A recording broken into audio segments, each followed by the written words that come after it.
Ulazimo u posljednju sesiju današnjeg rada ove konferencije.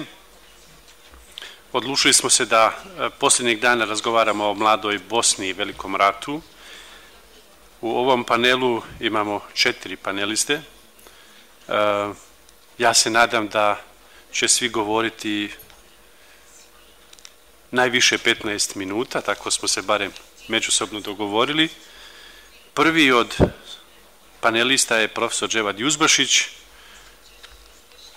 iz Sarajeva, član Akademije nauka i umjetnosti Bosne i Hercegovine. I profesor Juzbašiću, vaših 15 minuta. Izvolite. I kolege, mogao bih reći da je austro-ugarsko razdoblje u istoriji Bosne i Hercegovine relativno najbolje obrađeno. To su prije svega bili radovi profesora Kapitića, profesora Hauptmana i još čitavog niza ovih istraživača koji su dali svoje monografije. Danas je druga situacija, danas je težište na drugim problemima. Malo ima istraživača koji se danas u Bosni bave, ali zato bosanska problematika izazvala je interes šireg kruga istraživača izvan Bosne i Hercegovine. Ja ću ovdje iznijeti neke stvari koje se prije svega odnose na politički život, neposredno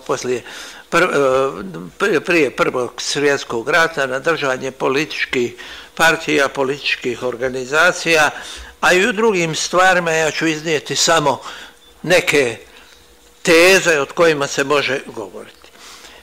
Balkanski ratovi stvorili su posebnu situaciju u Bosni i Hercegovini.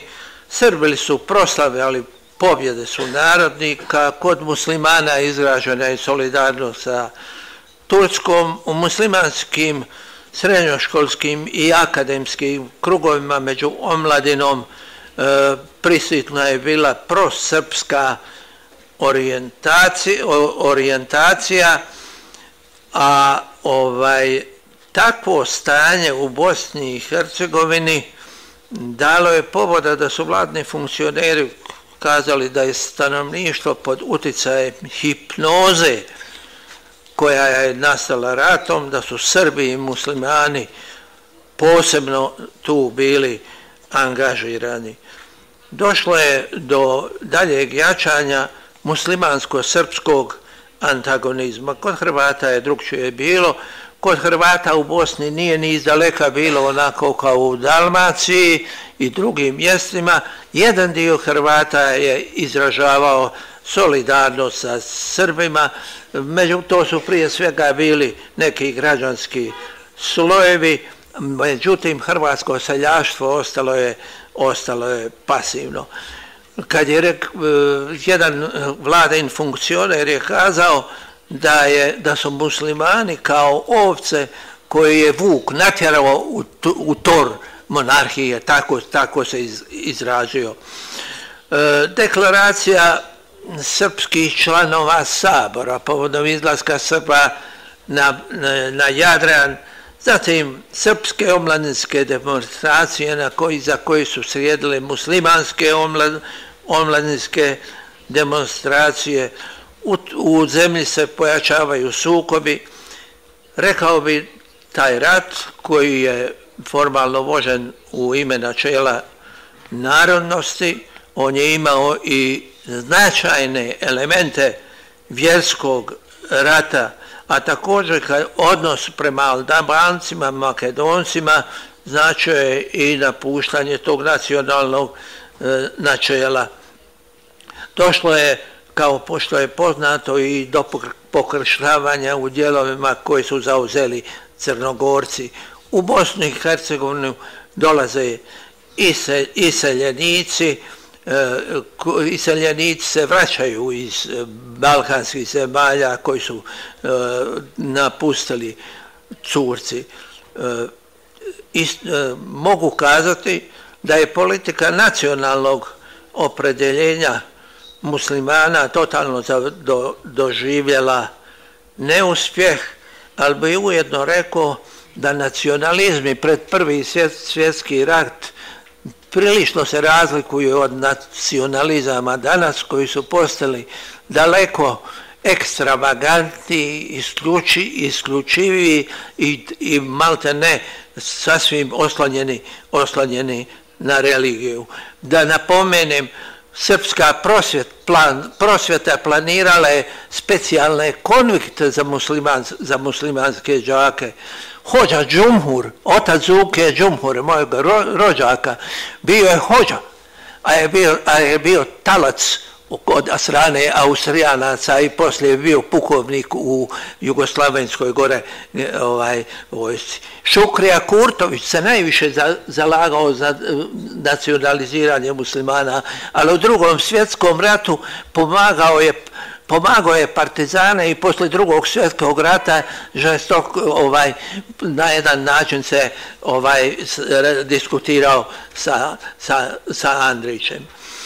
Mogu isto kazati da program Srbi i Hrvati, da je to jedan narod sa dva ravnopravna imena, da ih povezuje jedan jezik, da se kao u programu otadžbine stapanje napravduje džinovskim koracima, da je to se pokazalo kao iluzija. Međutim, to se već i tada vidjelo da iz iste stranke pojedinci koji su za narodno jedinstvo, kad je riječ o Hrvatima, zovu ih katoličkim Srbima. Velike su se promjene desile i u Srbiji. Srpski plan oslobođenja i ujedinjenja Srba od sredine 19. vijeka, on doživljava određene promjene. Sad su za Srbiju Hrvati ne neprijatelji, nego saveznici. 1913. i 1914. nisu tretirani ni tada kao poseban narod, nego se pisalo Srbi i Hrvati, što je podrazumijevalo jedan narod sa dva imena i tri vjere. I tu su isto tako primaknuti i Slovenci. Hrvatsko-srpska koalicija, koja je propovijedala slogu, nije bila unitaristička organizacija, jer su njeni hrvatski članovi pozivali na hrvatsko pravo. Kad je riječ misao o narodnom jedinstvu, ona je pružala mogućnost da se kao unitarno jugoslovensko pravo interpretira, a u srpskim planovima pred Prvi svjetski rat odnosilo se, ako se odnosilo na Hrvate, govorilo se samo o Banovini Hrvatskoj Slavoniji, dok se na ostalo područje gledalo kao na srpske zemlje, među njima i Bosnu i Hercegovinu. Ideja nacionalističke omladine o naciji, o narodu koji nastaje, kako je u programu Đorđa Lazarevića, koji se poziva na tekst Milana Marjanovića, s kojim se solidarisao, ili za Čubrilovića integralno jugoslavenstvo bilo je više negacija, kako Čubrilović kaže, samoga sebe, nego negacija stvarnosti jugoslovenskih naroda da bi se išlo zajedno. Dakle, to je jedna iluzija koja, kao što smo vidjeli, raspadom Jugoslavije je potvrđena. Međutim, protiv ideje narodnog jedinstva bio je i Hrvatski dnevnik kao organ iza kojeg stajao nadbiskup Štadler. Na Srbe se gledalo kao na veće protivnike nego Mađare. Srbo-hrvatstvo je postalo program grupe oko srpske riječi, kao i grupa Dimovića. narod je bio za veći nacionalni egoizam. On je izražavao nepovjerenje prema politici Hrvatske srpske koalicije. Cilj je bila velika nacija sa jedinstvo sa Hrvatskom, dakle, ali izjednačavanje u budućnosti, u kulturi. Jugoslavenska ideja uključivala je vrlo različita shvatanja organizacije države. Ja vas upućujem na Ivu Bansa i njegovu knjigu.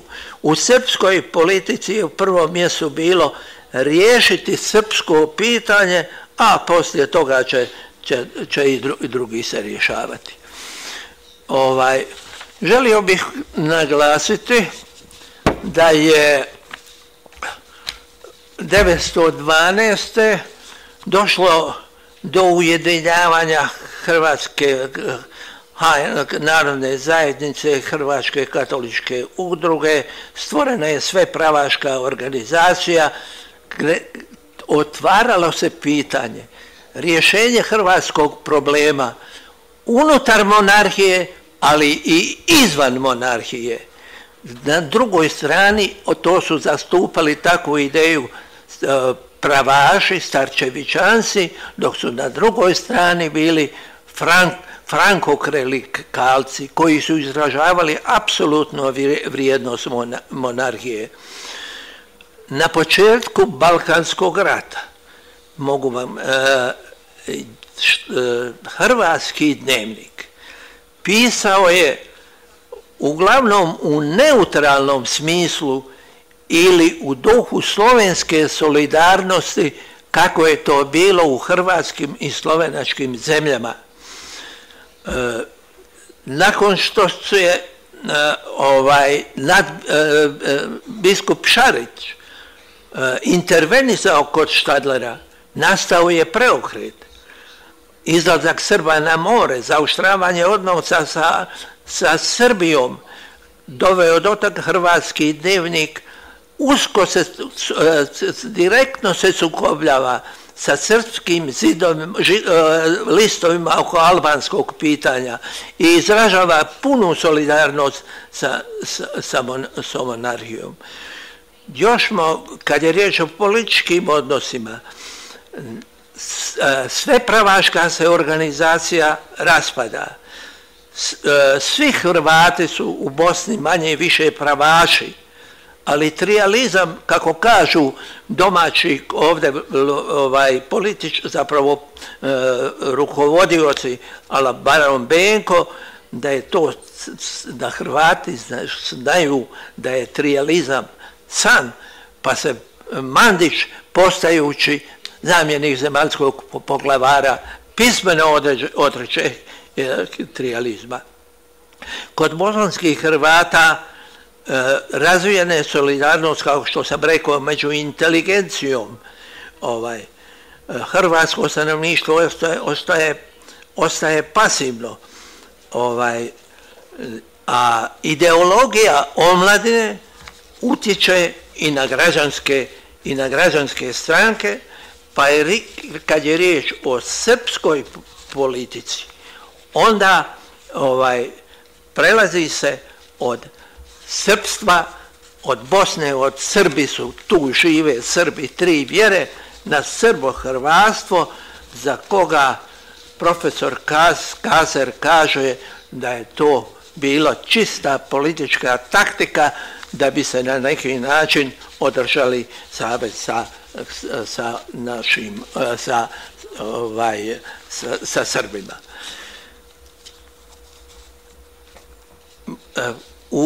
U danima pred izbijanje rata, u prvoj polovini 1914. godine, dolazi do konsolidacije pakta većine i imamo redovan rad Sabora. Međutim, Sabor se je sastao nakon godinu dana pauze, jer su bili veliki problemi, među ostalima agrarno, jezičko pitanje i drugo. Bilinski i Počorek su napravili planove s obzirom na izbijanju Balkanskog rata. Ja ne bih želio da o tim planovima posebno govorim. Riječ je da su oba dvojica bili smatrali da je neizbježan veliki rat. Tu se postavljalo pitanje, pitanje obligatnog otkupa kmetova nakon balkanskih ratova. Oni su, Počorek je bio oslonac u Saboru na hrvatsku i muslimansku koaliciju u kojoj ne bi bili Srbi.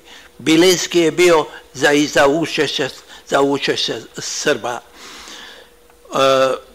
U ovo 4. zasjedanje Sabora, koje je počelo 18. decembra, koje je zapravo 29. decembra 14. godine,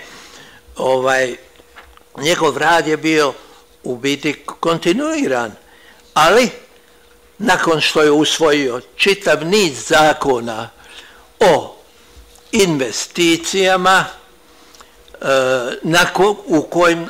u kojima je došlo na neki način trebalo je obeštetiti Bosnu za materijalne financijske gubitke koje je ranija uprava napravila. Prije svega gradnja normalnih željeznica, tu je 2/3 snosi monarhija, gradnja škola, školstvo bilo zapušteno. Bosanski sabor, zapravo njegovo predsjedništvo, ono je insistiralo na liberalizaciju bosanskog ustava, na pretvaranje bosanskog sabora u državni organizam. Najbolje izražen takav stav je bio u srpskim organizacijama. Oni su bili za punu autonomiju Bosne i Hercegovine. Muslimani su pristajali na to, ali međutim, kad je došlo do ujedinjenja, Srbi u Bosni i Hercegovini su bili krajnje pristupačni i bili za beogradski centralizam. Molim vas lijepo, ja sam skicirao o čemu sam htio govoriti, ja moram završiti jer je vrijeme prošlo. U očekivanju ozbiljnih sukoba i sukoba koji su nastali, veliko je uznemirenje bilo u opštini Zemlje, gdje je došlo do pokolja muslimana. Srpska opozicija davala je više prednosti vanparlamentarnim oblicima borbe. Sredinom juna 14. donešen je zaključak da se sam malim snagama bori u Saboru. Riječ je bilo o tome da je srpska opozicija želila krah bosanskog Sabora. I situacija u monarhiji u 20. stoljeću bila je takva da je vođstvo Njemačkog rajha smatralo još 1905. gledajući u monarhiji jedinog prijatelja, bojali su se raspada monarhije. Tako je Jagov u martu 14. sumnjao u vrijednost monarhije kao saveznika čija je državno postojanje ugroženo. Računalo se na mogućnosti da se monarhija raspadne pred Prvi svjetski rat. u tom slučaju dijelom monarhije imala je namjeru anektirati Njemačka. Tako je o tome govorio u maju 14. Čirski. S jedne strane, Njemačka je u Austro-Ugarsku gledala kao državu koju treba bezuslovno pomagati, a na privrednom području Austro-Ugarska i Njemačka bile su na Balkanu, a posebno u Srbiji najveći konkurenti. Ja neću dalje, imao sam namjeru da govorim, skicirao sam o demonstracijama, kako su grozne demonstracije poslije atentata, o reagovanju političkih stranaka na demonstracije, naročito Hrvatskog dnevnika, od čijih se izjava i vlast ograđivala jer je smatrala da je takav stav i suprotan onome što je Štadler i drugoj ostali kazao. Molim vas lijepo, hrvatski dnevnik je tražio da vas počne radikalno protjerivati i administraciju od Srba. Svi prisutni riječ je o krajnje šovinističkim izjavama od koje se vlast distancirala. Dalje u mome izlaganju je kako su na dalji rad Sabora poslije Sarajevskog atentata reagovali politički faktori u Sarajevu i isto tako vlada u Beču i Pešti. Hvala vam lijepo, ja sam malo prekoračio svoj dio. Hvala profesoru Juzbašiću, častimo ga sa 5 minuta. Naredni govornik je Bojan Aleksov, koji se inače bavi utjecajem i odnosima religije i nacionalizma i utjecaju modernizacije na religijske institucije i religioznost i govorit će upravo o religiji i nacionalizmu Mlade Bosne. Izvolite, kolega. Hvala, Husnija.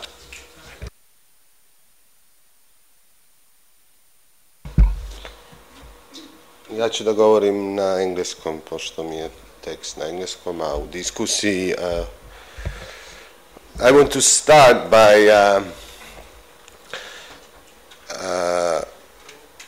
drawing on an old noble custom that is practiced in the United Kingdom, whereby academics, but others too, declare an interest when discussing matters and persons to which they might have relation.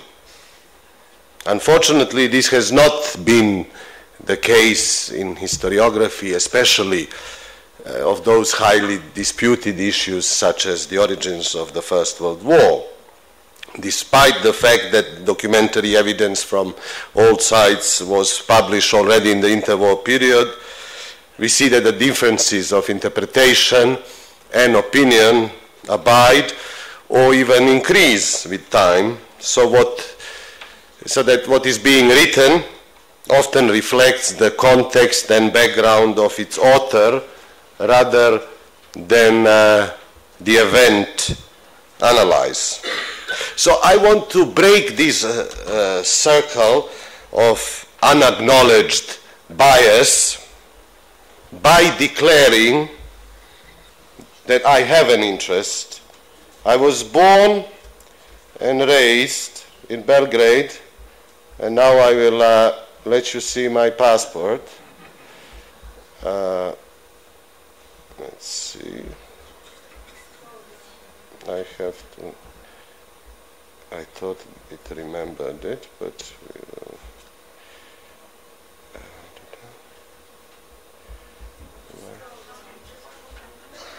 yeah, okay. So I don't know if you can see. Okay, that's still the address in my passport.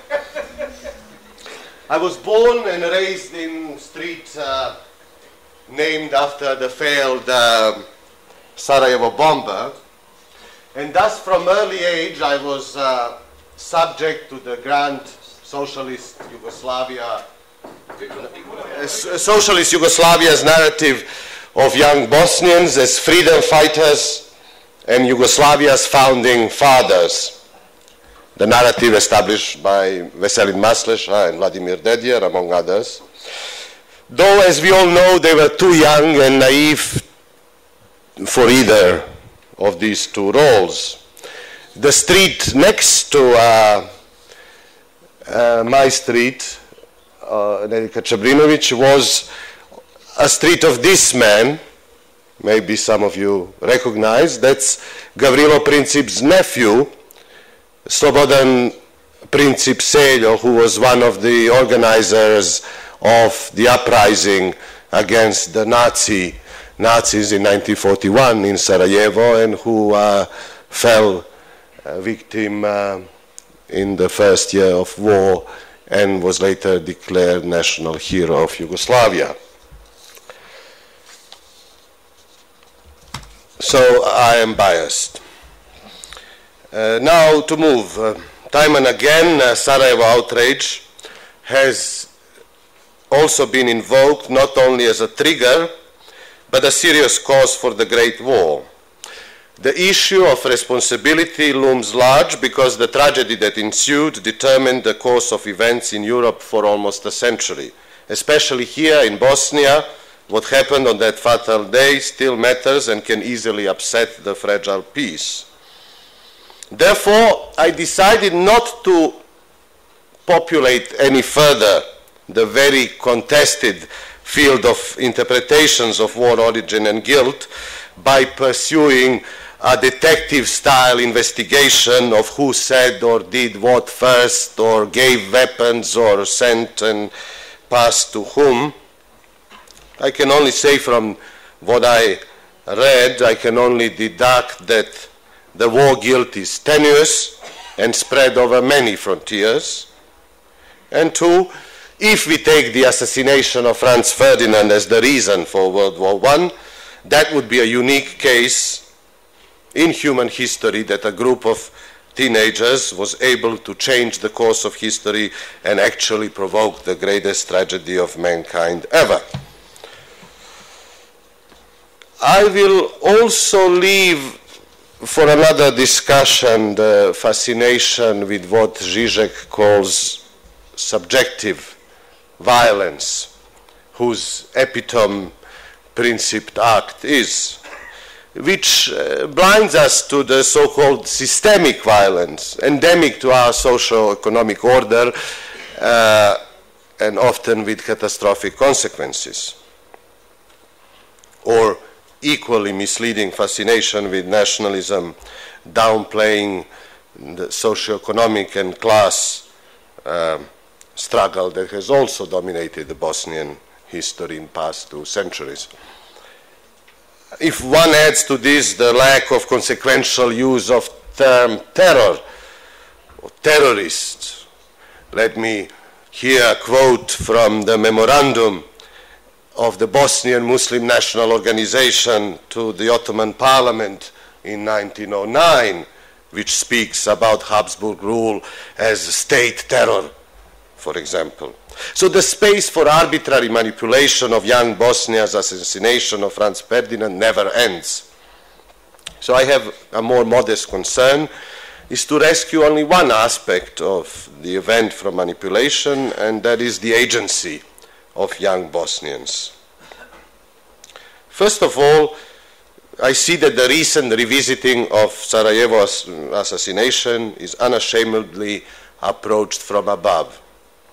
The most talked about recent portrayal of the major players of the period, that of Christopher Clark, is disappointingly two-dimensional, with opera-going, horse race-loving royalty, ministers and diplomats on one side, and vulgar, bloodthirsty Balkan plotters and murderers on the other. In a book of over 600 pages, Mlada Bosna is assigned just 2 paragraphs and reduced to a tool of the Serbian secretive and irredentist Black Hand with no mention of any own motivations they might have had. Furthermore, we are witnessing the construction of historical continuities or analogies where they simply do not exist. One is this important event, let's say, that Clark opens his book with, the brutal murder of Serbian King Alexander Obrenović in 1903. But the circumstances of this brutal murder were immediately widely known and analyzed, but not to imply some barbarity to the assassins, but rather racist and Orientalist stereotypes and discourse in its descriptions, like that of New York Times, which immediately followed. And the same could be said for Clark's account of this murder, which crowns a wealth of redundant detail about Serbian and Balkan politics in a chain of disparate episodes of unrelated and often gruesome violence that are overwhelming but often irrelevant and serve to reinforce negative and stereotypical conceptions of the region that have long been disproved by scholars. Finally, Clark and others openly question, and we are discussing here the alleged Yugoslavism of young Bosnia, by describing it as nothing but aggressive Serb nationalism in disguise, by drawing parallels and connections to how Serb nationalism was a driving force behind much of interwar Yugoslavia, some horrific crimes committed during the World War II, and last but not least, its key role in the destruction of the second Yugoslavia, as well as in the wars and crimes committed in 1990s.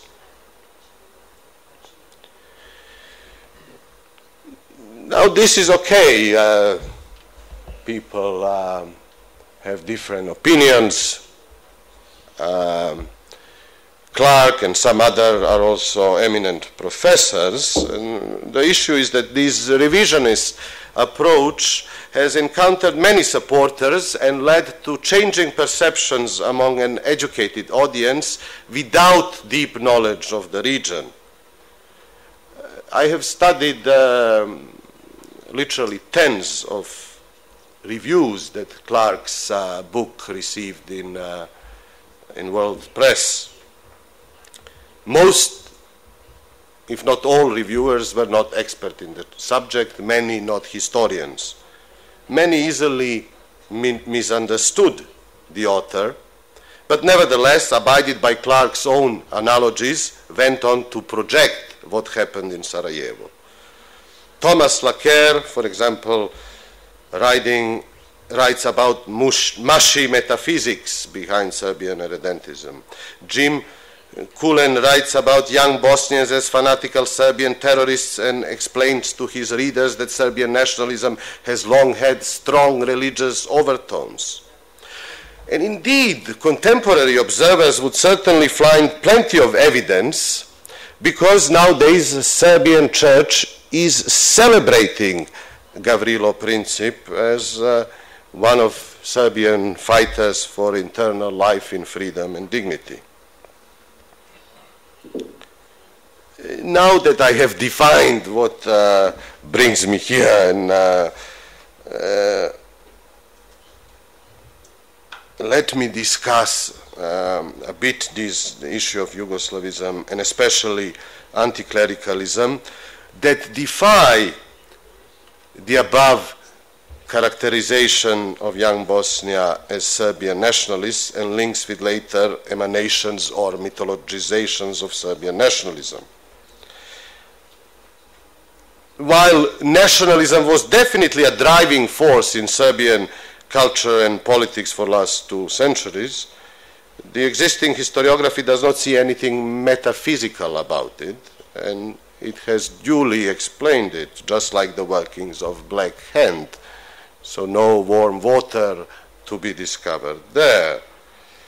What I'm more concerned is that this reducing young Bosnia to offshoot as black hand goes hand in hand with absolutely blatantly ignoring the material, the sources, such as court transcripts,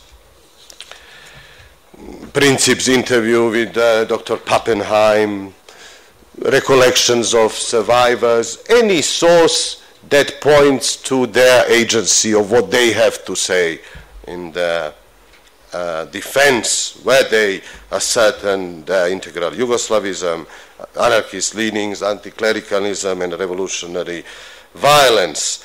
I will not go, for the sake of time, in describing Bosnia, but I want to say that they both followed in the steps of full-blown Serbian nationalism, seeking the destruction of the monarchy, but also clearly defied it. Facing the prosecutor, the assassins who belonged to all three major confessions found in Bosnia, all declared ethnically Yugoslav or Serbo-Croat. They all said that they believed in the cooperation between Serbs, Croats, and Muslims, which should result in the common South Slav state. Many of these Orthodox, Catholic, and Muslim youngsters from Bosnia, but also Croatia, would later volunteer to Serbian troops and indeed lose their lives. And the fact that their Yugoslavism was annihilated in the immediate aftermath of the war and the all-pervasive Serbian government-backed centralism does not mean it never existed. The religious link, or rather lack of it, is even more clear. The father and uncle of Vladimir Gacinović, who is the author of Mlada Bosna name, the founder, were Orthodox priests. So were the fathers of Trifko Grabež, one of the three key organizers, or Petar Kodžić, Bosnian Serb writer who was closest to them in his idealism and anti-Austrianism. But hundreds of pages of trial records and subsequent investigations gloss over young Bosnians' connections to the church, and for a reason. In fact, the investigators and prosecutors were puzzled by the young assassins' atheism. They repeatedly asked them about it during the process. Čabrinovic's lawyer, Premužić, and Pater Anton Puntigam, superior of Sarajevo Jesuits who followed the process closely, even attempted to rationalize it by linking the plot to French Freemasons. The absurdity of these insinuations was best demonstrated when picked up by the Nazi propaganda, which also discovered that Princip was a Jew. On the other hand, the anti-Serb pogroms staged throughout Bosnia and Croatia in the aftermath of Franz Ferdinand's murder, as Professor Juzbašić already told us, led by Croatian clericalist activist Frankovci, were clearly targeting and vandalizing Orthodox churches and attacking, humiliating, and murdering Orthodox priests. Okay. But let's go back to young Bosnians and some more elements. According to the testimony of Cvetko Popović, the only Catholic in the group, Ivo Kranjčević, nourished the idea of blowing up the convent residence of Sarajevo Archbishop Stadler, who was the most vociferous representative of the Catholic proselytizing efforts during the Habsburg rule and a staunch anti-Yugoslav. But Serb Orthodox prelates did not fare much better. Bogdan Žerajić, Gavrilo Princip's precursor as unsuccessful assassin of Emperor Franz Joseph in 1910 and then later of General Vareshanin, was disgusted when the Serbian bishops ordered priests and church elders to greet the emperor. In 1912, when the Bosnian parliament, after the Serbian victories in the Balkan Wars, the Serbian deputies passed a declaration of congratulation to Serbia, which was enthusiastically embraced by all Serb deputies except for the Sarajevo Metropolitan Evgenije Letica. Metropolitan Letica's Austrophilia was so blatant as he decorated his private chambers, but also Serbian churches' official rooms with Habsburg paraphernalia. A source of shame for the Serbian clergy and people in the new Yugoslav state, he was forced to resign. Slowly. While, yes, 2 minutes. And there was wide dissatisfaction among the Serbs. Sonja Dujmović was here, who is here in the audience investigating, and the stance after the war was that the church never stood up united for the good of their people, although there was such a high need for it throughout the war. And this was no anomaly. And although these stories later or now suppressed, the Orthodox Church hierarchy during the Austrian rule was basically acted on behalf of the occupying authorities. And thus, for those who know, there was a long period of boycott of the church, which extended to baptism, communion, weddings, and funerals. Also, the churches in Bosnia, which were built by the Habsburgs or with Habsburg money, were boycotted. And basically, the Serbs turned away from supporting the church and streamlined their funds into school and education. But to view these young Bosnian atheists mindset only in relation to Austrophilia of high clergy would be reductionist, because they cherished a rich and long history of anti-clericalism among the most influential Serbian authors and leaders, from Dositej Obradović, Svetozar Marković, Vaso Pelagić, and Stojan Novaković, tradition which is now ignored or downplayed in the Serbian historiography, and even less present in the other languages. I have to finish. My point is that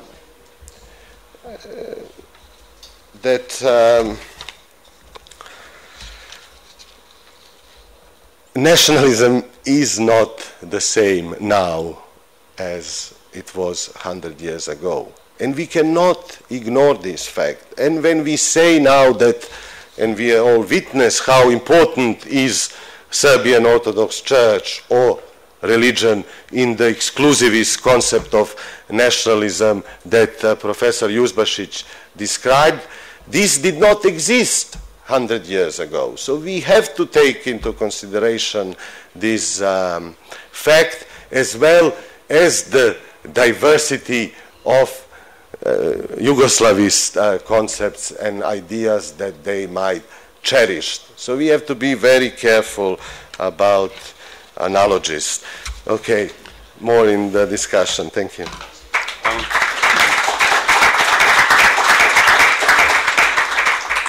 Hvala Bojanu, opet smo malo probili vrijeme, ali evo, dopustit ćemo.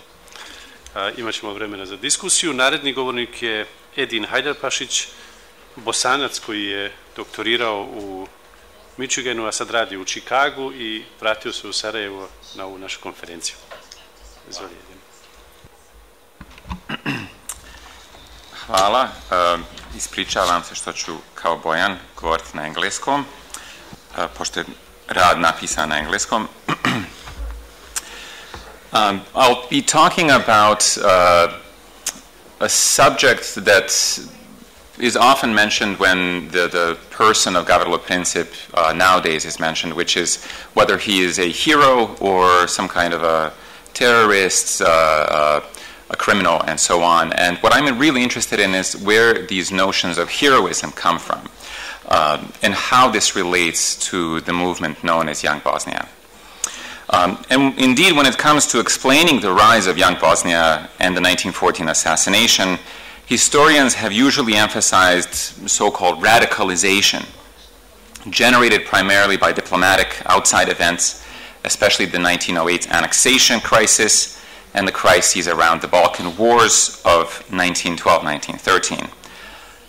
And as always the story goes, international influences of anarchism round out the picture, so that all this makes for a familiar, self-evident story of mounting radicalization that is driven often on two levels. One, big diplomatic or international events like the annexation and the Balkan Wars, and two, more diffuse influences of ideologies like anarchism and socialism that generally became popular across Europe before 1914. Leo Pfeffer, the presiding judge in the trial of Gavrilo Princip, told a similar story after World War I when he published his book, The Investigation of the Sarajevo Assassination, serialized in the 1920s and published as a separate book in 1938. Pfeffer wrote, and I'll quote, just to give you the general interpretation already apparent in the interwar period. Starting in 1895, the South Islamic University youth embraced small step-by-step work, but this struggle, which was legal, did not have success. The annexation crisis of 1908 produced among the youth the belief that they cannot succeed solely through peaceful action, but that through terrorism they must alert the whole world about the oppressed people in Habsburg Bosnia. So this sequence of mounting radicalization, often framed within the familiar reformers versus revolutionaries dichotomy, has been rehearsed and variously retold many times since. Yet this view itself obscures many other important questions. How did this sense of youth radicalization become so natural and obvious in narrating the Road to Sarajevo, to use the title of Vladimir Dedijev's book? How and why did youth in particular come to be linked with violent ruptures in national histories? What kind of political pressures and fantasies about youth and heroism made formations like Young Bosnia possible at all? Put a different way, my concern here is not the familiar question whether Princip is a hero or criminal, whether Young Bosnia is Serbian or Yugoslav. My question is different. It is to explore how youth or omladina in Bosnia became a distinct and distinctly heroic political element, one seen as capable of rupturing and redeeming national history. Professor Mazauer yesterday spoke about some new trends in historical research, which increasingly look at how the Great War changed language, everyday language, as well as political discourse. And I think my work parallels some of these trends.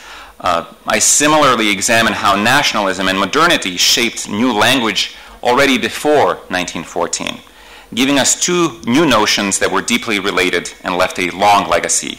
Youth, and here I mean youth as a political collectivity that is distinct from others, and heroism, a specific kind of heroism that I'll discuss in a second.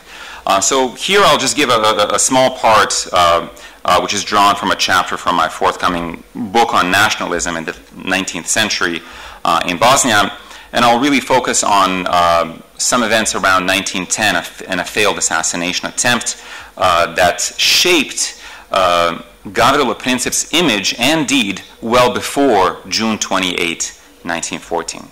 Giving us the language of heroism before the act itself. I can't talk much about youth today, but it is worth mentioning that while it may seem obvious to us that many young men became nationalists, it has been forgotten that in the 19th century, new concepts had to be created to describe youth as a collectivity. In Serbo-Croatian, that new word for youth as a collectivity was omladina, a term that was very little used before the 1860s. Contemporaries are quite clear on this issue. I do not have time to go through all the citations, but I'll just give you one. As Teodor Mandić, a Serbian writer, wrote in 1900 in a review of Serbian cultural life around 1848, I quote, "The word omladina no one knew back then." And this term became only popular with the formation of the Ujedinjena omladina Srpska, United Serbian Youth, in the 1860s. This is a very complex topic. I just want to call attention to the formation of omladina movements in the mid-19th century to describe a collectivity of young, educated, and nationally conscious men. And then this is a very important gender dimension, since women very rarely participated. The movement was overwhelmingly directed toward men, raising interesting questions about gender, masculinity, and nationalism. And really, in a nutshell, my basic point is that it takes a very long time to become young. It took Serbian and Croatian activists decades to develop these languages of talking about youth mobilization, and particularly in Ottoman Bosnia before 1878, where there were no comparable academic institutions comparable to the kind that existed in the Habsburg monarchy or even in the Serbian Principality, where there was no significant youth political mobilization in Ottoman Bosnia, and certainly no assassinations of Ottoman governors in Sarajevo. So this is just a very brief sort of nutshell of some questions that I think are worth pursuing. What I think is interesting is to explore what youth as a political element meant in Bosnia around 1910, and why there was so much emphasis on young Bosnia. And due to space limitations, I can't go into so much of the background. What I really want to link here is the idea of youth with the idea of heroism, and particularly the idea of redemptive and extraordinary violence associated with terrorism that began to crystallize in some Bosnian circles around 1910.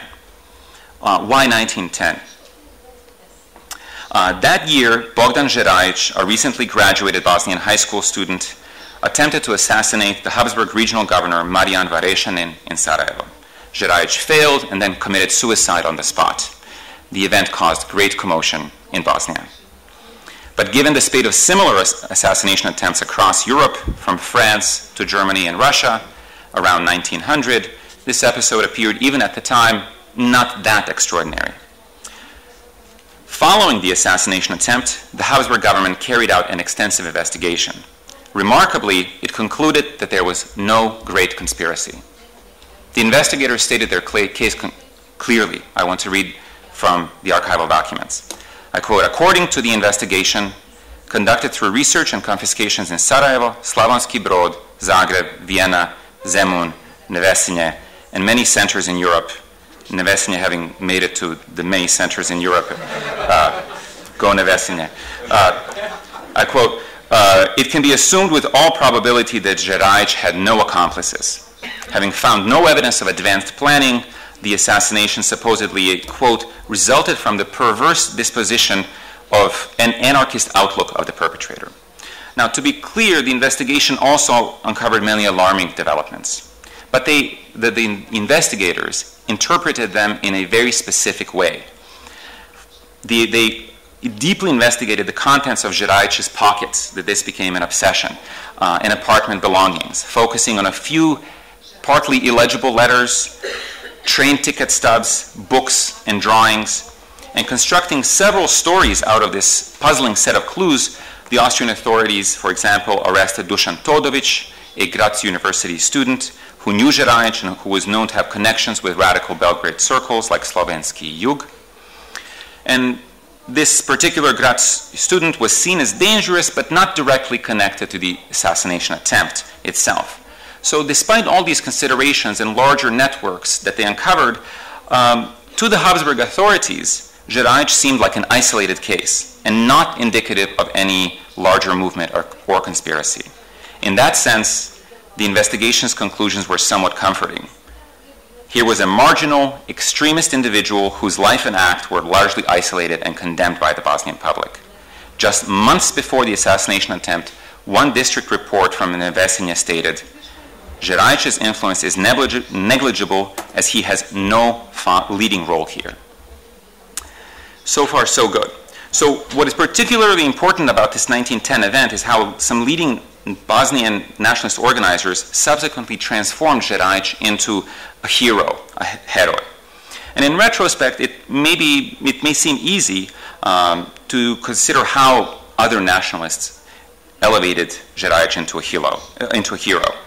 In most interpretations, this notion of hero principally connotes an example, a model from the past to be emulated and revered. We know a lot of examples of such history and hero making and hero worship for example, in the 20th century, when we have all these reinterpretations of Hajduk and Uskok, outlaws and bandits. Ivo Žanić's work is particularly important there, showing us how these particular figures from the past became ideal figures, archetypes for later political actors seeking to reinvent themselves as inheritors of national traditions. Yet the idiom of heroism among young Bosnians was much more specific and more interesting than the straightforward notion of archetypal precedent. This is the case for two basic reasons. In the first place, the folkloric repertoire of heroism, junaštvo, junak, etc., is actually far more complex and ambivalent than usually acknowledged.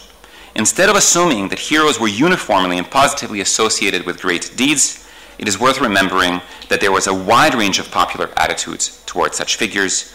There are many 19th century jokes that mock junaci, heroes, and so on, especially their masculinity. I can tell you some of them after the reception. They're not suitable for general public.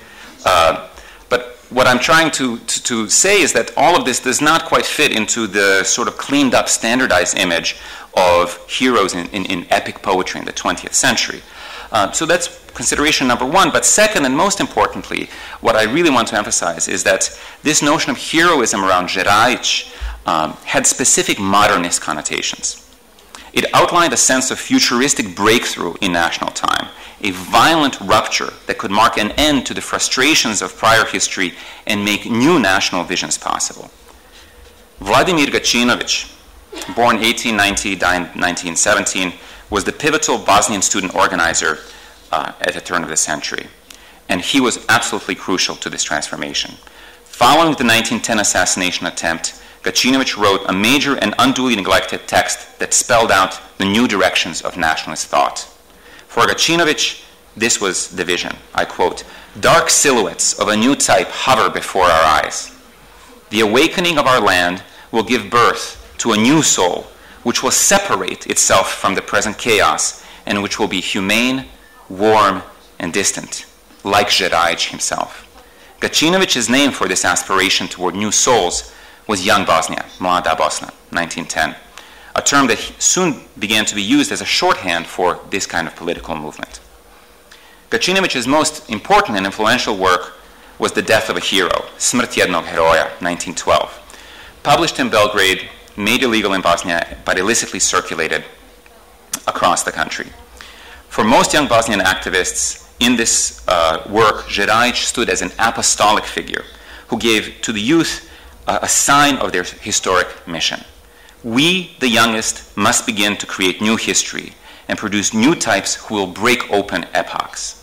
Gačinović argued that the assassin's significance lay principally in his vision of a national future achieved through sacrifice and death. I quote, "So many times Žerajić said, 'It is nothing. There will be men among the youth of the indestructible and invincible Serbian people. When we die, others will come.'" Gačinović also produced a posthumous quote that he ascribed to his hero, the youth must get ready for sacrifices. Tell them."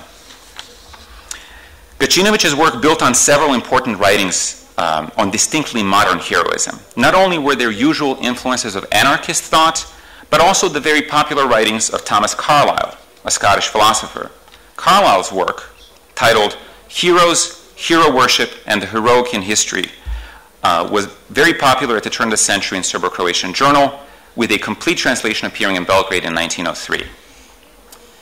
Commentators in leading Bosnian journals enthusiastically recommended the work. And basically, in this interpretation, there were two categories. Ordinary people who live superficially, devoted to their jobs and entertainment. I'm quoting from some reviews of Carlyle. And there were, in addition to the ordinary people, extraordinary people. Those in life who perceive a very serious, actually tragic matter, but are always concerned with the ideas of duty and responsibility. These heroes are the real and legitimate leaders of the people, and Carlyle calls them heroes. And in a specific young Bosnian context, youth was such a distinct element.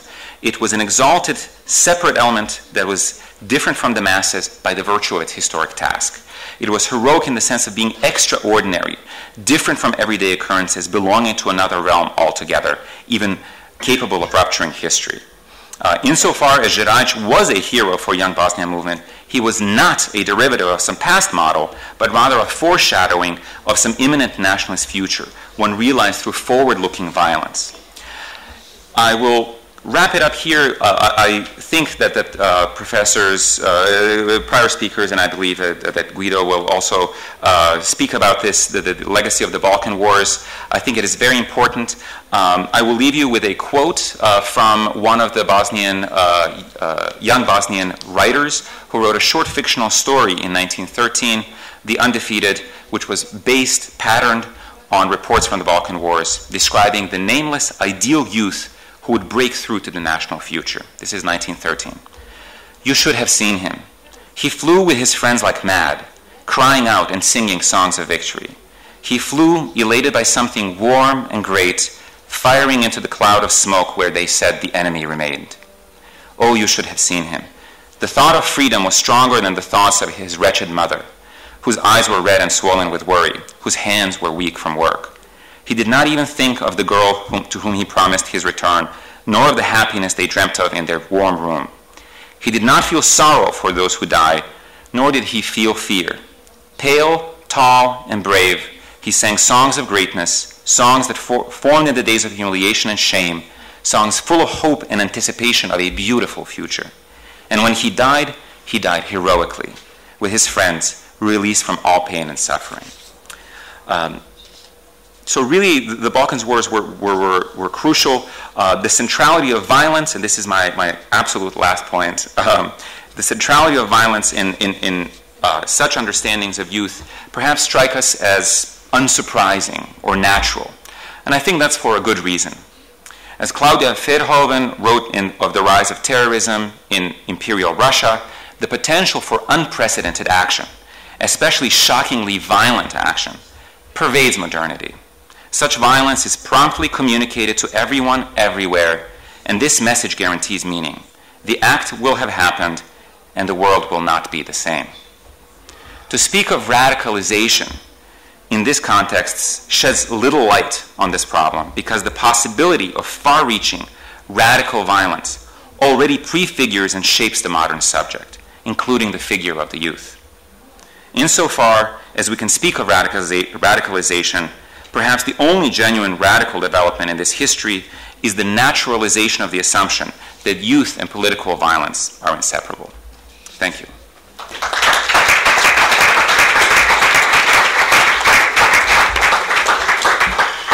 Hvala Edinu, ja se nadam da ćemo mi ipak morati završiti u 7 sati, a ako nastavimo ovako, onda ćemo ostati možda do pola noći, a to baš ne bi bilo dobro zbog onih koji planiraju da večeras negdje izađu možda u grad. Guido van Hengel dolazi iz Groningena, dakle Nizozemska. Znamo da su Nizozemci nedavno pobjedili Španjolce dosta uvjerljivo i nadamo se da Guido neće više od 5 minuta prekoračiti svoje vrijeme koje ima, kao što mi sami. Dakle, fudbaleri nisu dali više od 5 golova Španiji.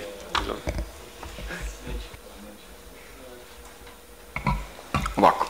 I will also speak in English. Normally people say to me that I speak very fast, so I will... Yes, no, I understand. So I will do my best to speak as slowly as possible, although 15 minutes I try to make it. I won't read out my paper, so I hope you will read it afterwards, or you have read it already before, because I come up with some new remarks, and actually what I found interesting in the lecture by Edin is also that he mentioned Bogdan Jerajic, which is also in my paper, and I used it as one of the prime examples of the thing that I want to explain, which is the marginalization of some migrant communities in cities. First of all, I'm very grateful that I can share my thoughts about Young Bosnia with you all, especially since all of the persons in the panel are very distinguished guests who have been studying and researching the Balkans for many, many years, and Dževad Juzbašić has written masterpieces on Balkan history long before I was born. So I know my position in this panel, which is very humble, for first reason. And second reason, I am from the Netherlands, which is quite far away from Balkan. So this is the second reason that I want to be humble, actually. My English is also not perfect, nor is my presentation. If you are very tired, I hope I can provoke you to comment, react, become angry. So please feel provoked by my lecture.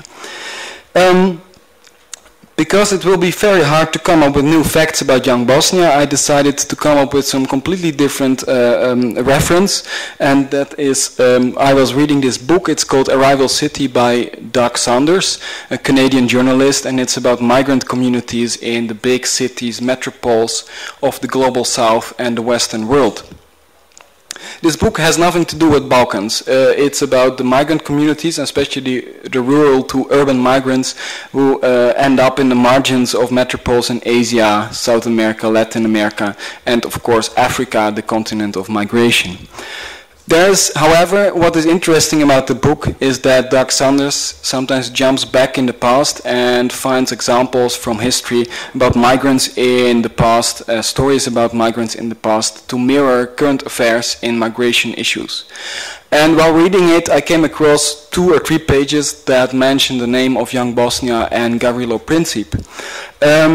This is the book, Doug Saunders. I can recommend. It's not an academic work, but it's very interesting. These are outskirts. One is in Amsterdam, the other is in Paris.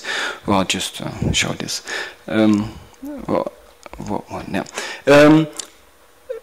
Okay, one footnote about Netherlands. I think while researching young Bosnia, actually, I kept on thinking about what happened in the Netherlands at the beginning of 21st century, because then a wave of assassination shook the country, and this was a whole social drama.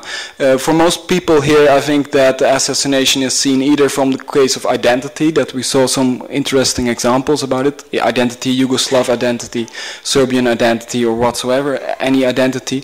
And the other perspective is, of course, the responsibility of war and the responsibility of the assassination itself. For me, I always have been thinking, and I started to become interested in Gavrilo Princip because of current affairs in the Netherlands, because these assassinations were all done by marginal figures in the migrant communities of the bigger Dutch cities. In 2002, the populist politician Pim Fortuyn was killed by a left-wing radical youngster, and in 2004 Theo van Gogh, a controversial cinematographer, was killed and slain, I would say, by daylight in Amsterdam. For those who want to know, Theo van Gogh is indeed the grand-nephew of the famous painter Vincent van Gogh. What happened in the aftermath is that in Amsterdam, but also in lots of other parts of the Netherlands, riots broke out. We see a riot on the Dam Square in Amsterdam, but also more seriously, right down, burning mosques and Islamic schools in the south of the Netherlands.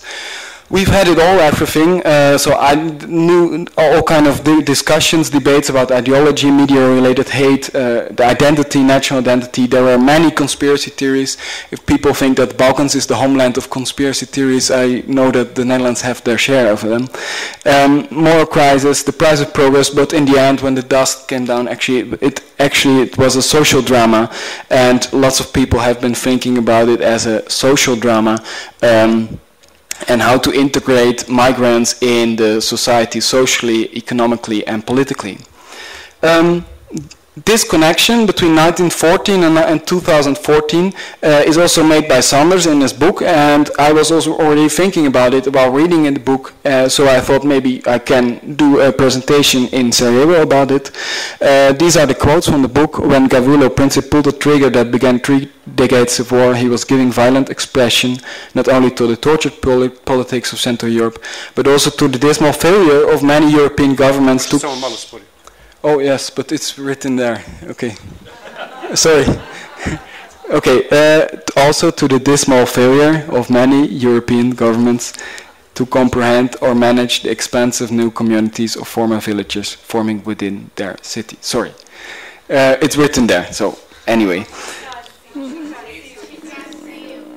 they can't see. Oh, they can't see it. Yes. Sorry.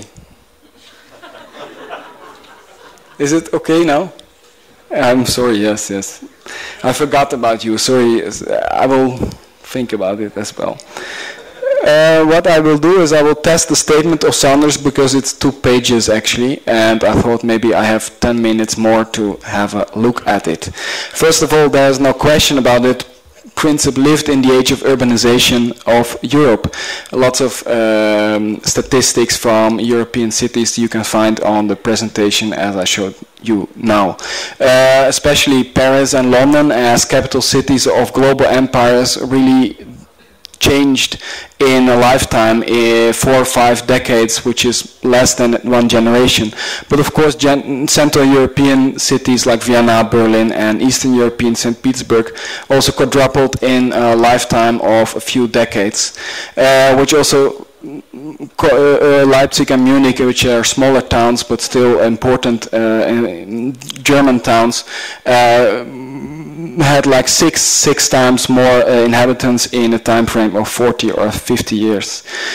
The question remains, do we can compare the European cities with these Balkan communities like Sarajevo and Belgrade? Indeed, no, because these were very small cities.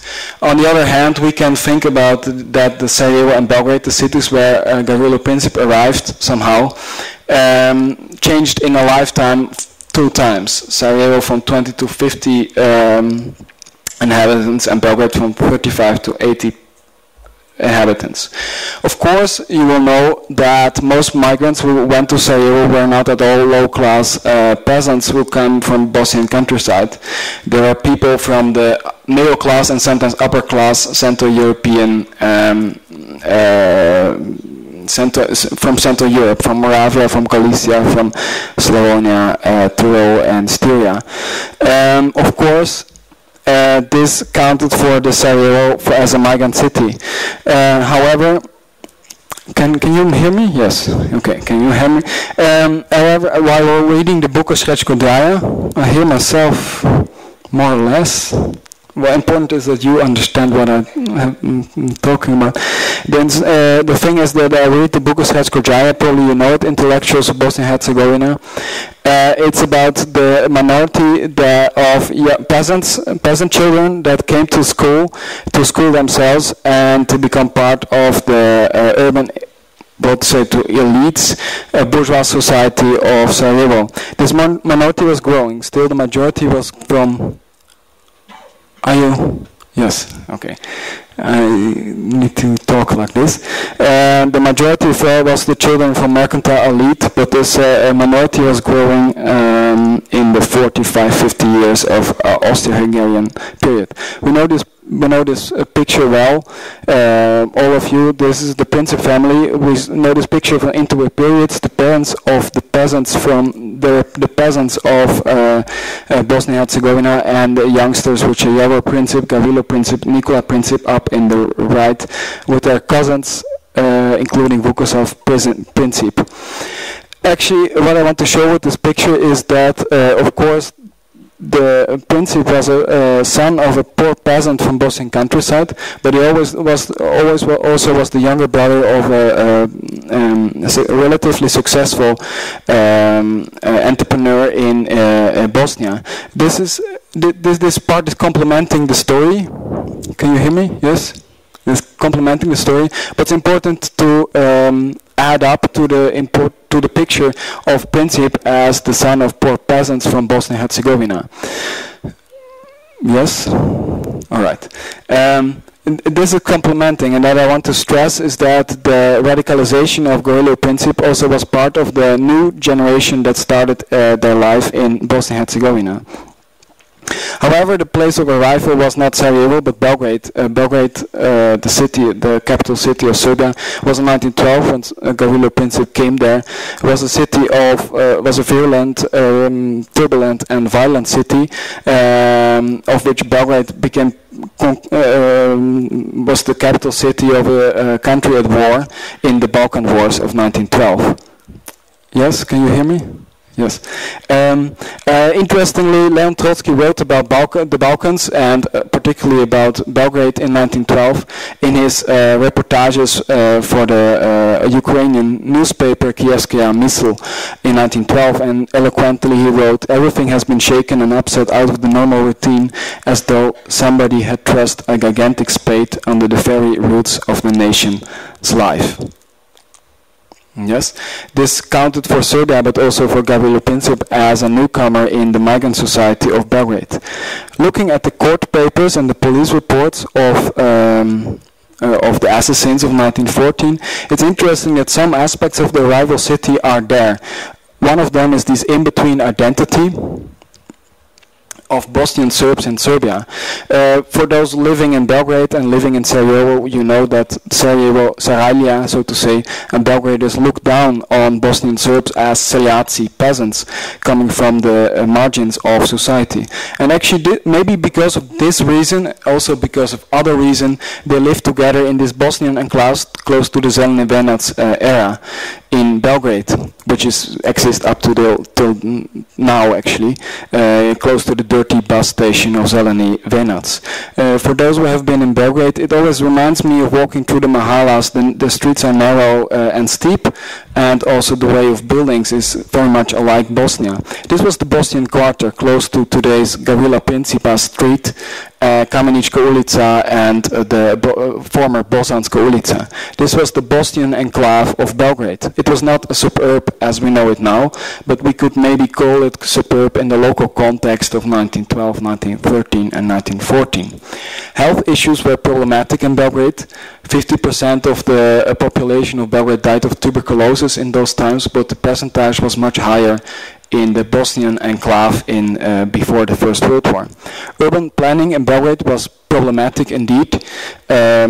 This was partly a consequence of the Balkan Wars that broke out in 1912, but also because of the complicated imbroglio of politics in Serbia, including the church and the army and the king and the government, which is partly touched upon in the book of Clark, which was mentioned in one of the earlier lectures.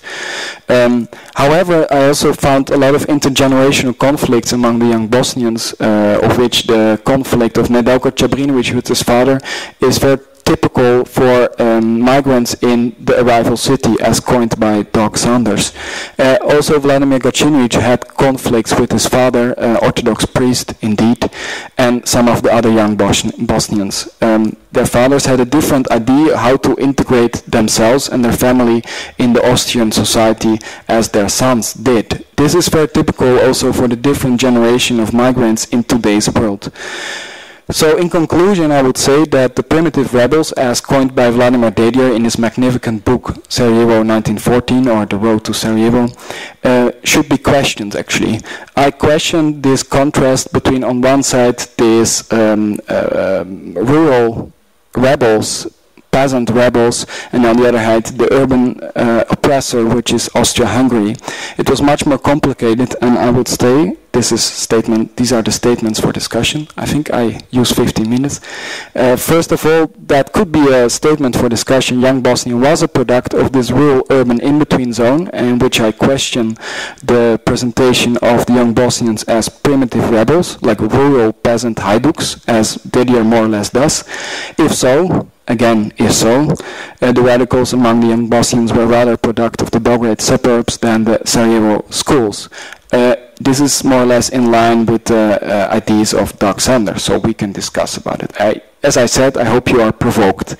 And the bonus statement, which is a very broad and general statement, but it also comes back to the lecture by Bojan, is all comparisons of Mlada Bosna with anything contemporary are senseless. This is what happens a lot in all these popular books, such as Christopher Clark's Sleepwalkers and Margaret Macmillan's 1914, or The Day That the War That Ended Peace, and many other books.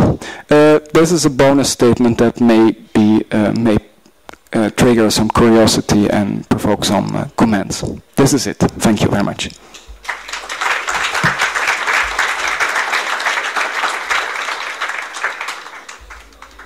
Maybe some.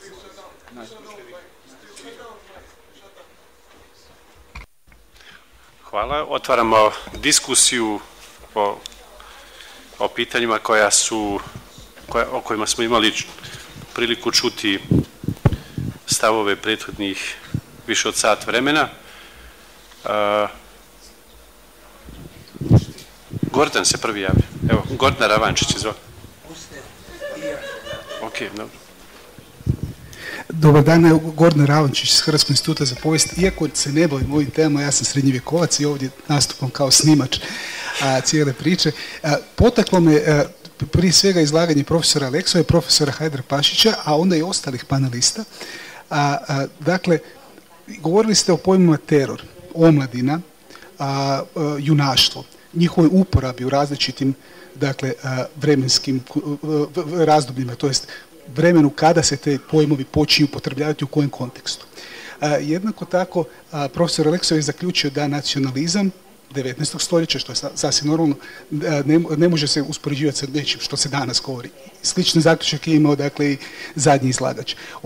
Ali profesor Aleksov je spomenuo u svom izlaganju Slavoja Žižeka. I ono što mene sad zanima, da li je moguće, to je kao pitanje svim panelistima, da li je moguće koncept pseudopojmovlja koji nudi Slavoj Žižek upotrijebiti u analizi ovih, dakle, u analizi Mlade Bosne i, dakle, njene recepcije danas, to jest da li ono kako mi danas ili polovicom 20. stoljeća shvaćali smo to i nudili koncepte da li je to revolucionarno, dobro, loše, dakle, da li može taj koncept pseudopojmovlja pomoći u čišćenju, u neki način čišćenju i stvaranju jasnije slike što je tim ljudima to tada značilo, što nama znači, dakle, i koja je pozicija historiografije u svemu tome.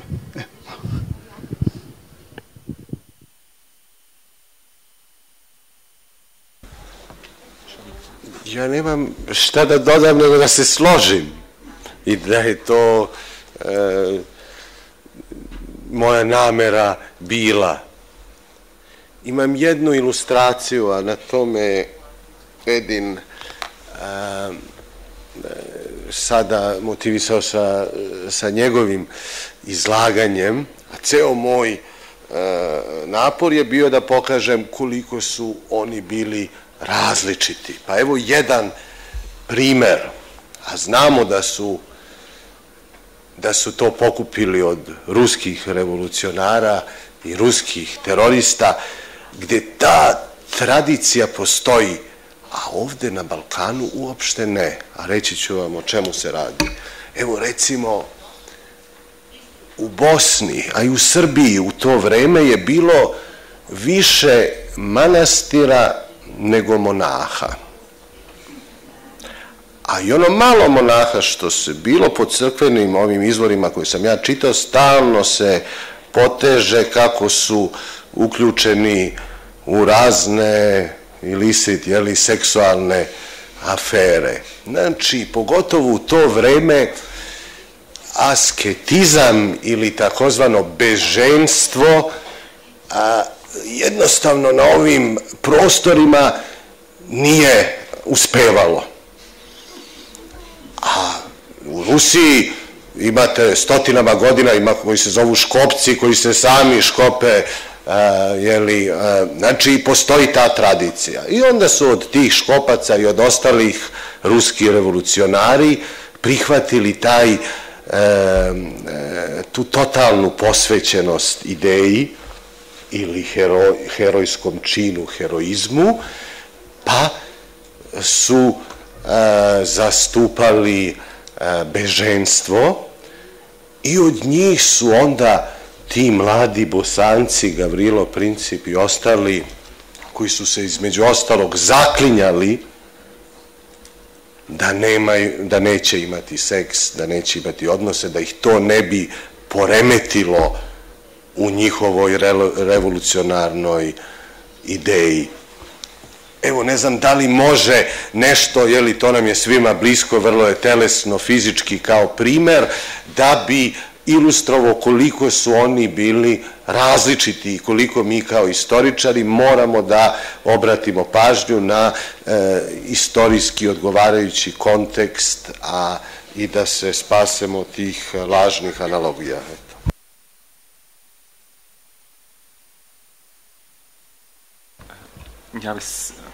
Ja bih samo vrlo kratko dodao na Bojanov odgovor. Mislim da utjecaj ruskih mislaca zaista je važan, mada tu se zna ponekad pretjerati. Mislim da naravno to treba istražiti, mislim da je to čak ponajbolje istraženo. Utjecaj ruskih anarhista, pogotovo na slične pokrete na Balkanu, ali mislim da ono što nije dovoljno poznato ili istraženo su utjecaji nekih pisanja ili filozofija koje možda ne izgledaju toliko revolucionarno na prvi pogled. Zato sam naglasio Carlyla, ali tu se lako može uključiti i Nietzsche. Također utjecaj futurističkih krugova iz Italije oko 1910. 12. I tako dalje, koje su dodali još jedan imali su dodatnu motivaciju na ove mladobosanske krugove, a pod broj 2 mislim da je ovo pitanje, kako ga je Bojan izrazio, tjelesno, seksualno, što sam naglasio u mom referatu. Mislim da spona između recimo identiteta onoga što su i same nacionalisti nazivali kao pravi muškarac, ili to znači biti muško u omladini, su sasvim nedovoljno istraženi i mislim da tu bi se zaista trebalo dosta posvetiti i raditi na tome, jer to bi moglo čak i objasniti neke stvari o kojima je kolega Guido govorio. Naime, zašto su samo ti koji postaju revolucionari muškarci? Zar nije bilo žena koje su dolazile u ove gradove i živjele po Beogradu, po Istanbulu, drugim gradovima, Beču, Pragu? Koja je tu dimenzija tog gender nacionalizma? U Rusiji je bilo žena, samo da dodam, njihov glavni ideal, Sonja Perovska. Naravno. I can remember I read that Dmitry Mitrinović, one of the pioneers of Mlada Bosna, actually in the period of the step-by-step work, this Sitni Rad of Young Bosnia, at some point he wrote in some of his articles, it's just to add up to your story, that this system of step-by-step evolutionary process of emancipation of Slavs was not fit for the Balkans, and we have to return to our masculine methods of what we used to do, actually. And this was an interesting remark. It's just one remark. We cannot base everything on one remark.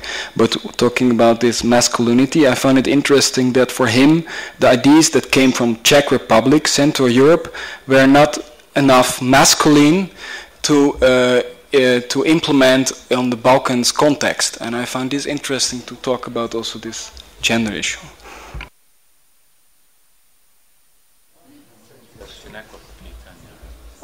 Da, Konrad, evo si volite.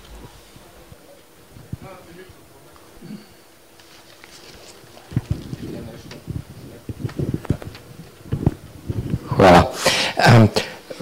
As we are talking about masculinity and we are talking about war, I would suggest another line of argument.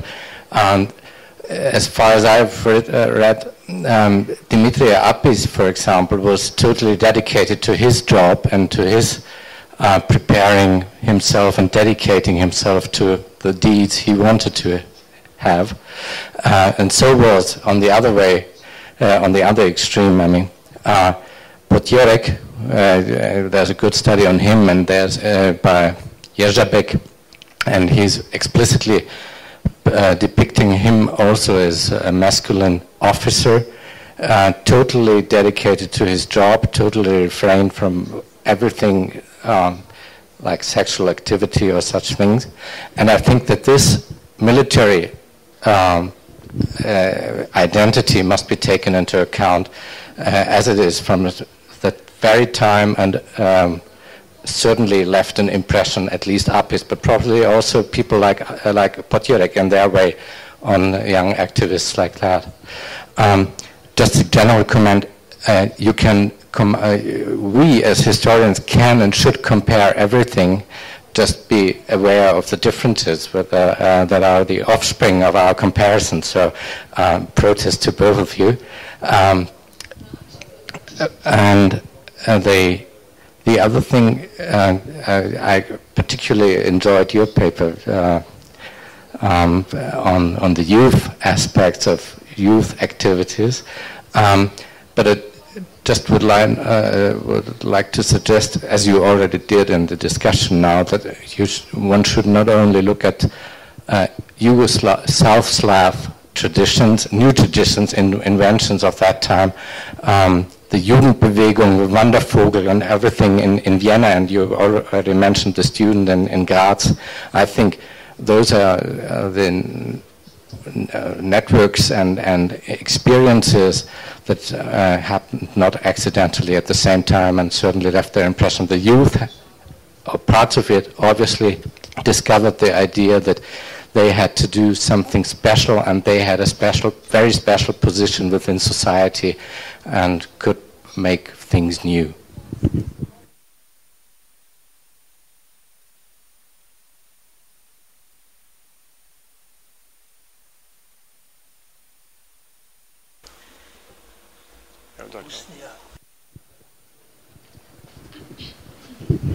Daniel Sabo,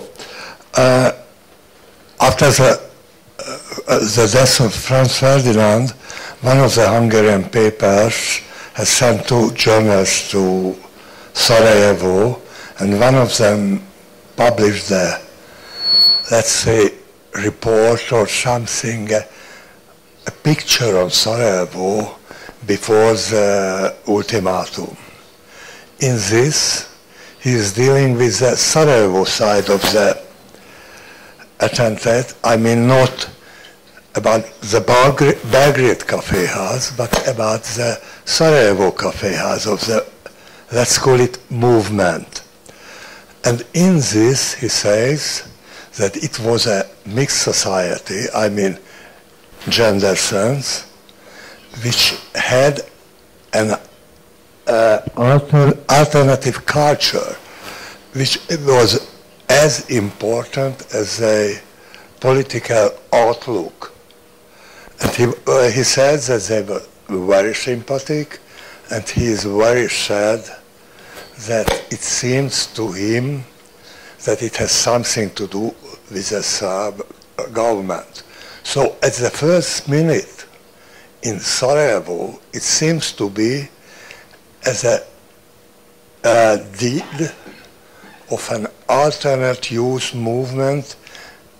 One of their deeds, the other deeds was very interesting because he said that the cafe house was closed because of the slogan of free love in it. Have you heard about it? And it seems to me there must be something in it, because I don't believe in one-issue movements at that time. Today, it's okay.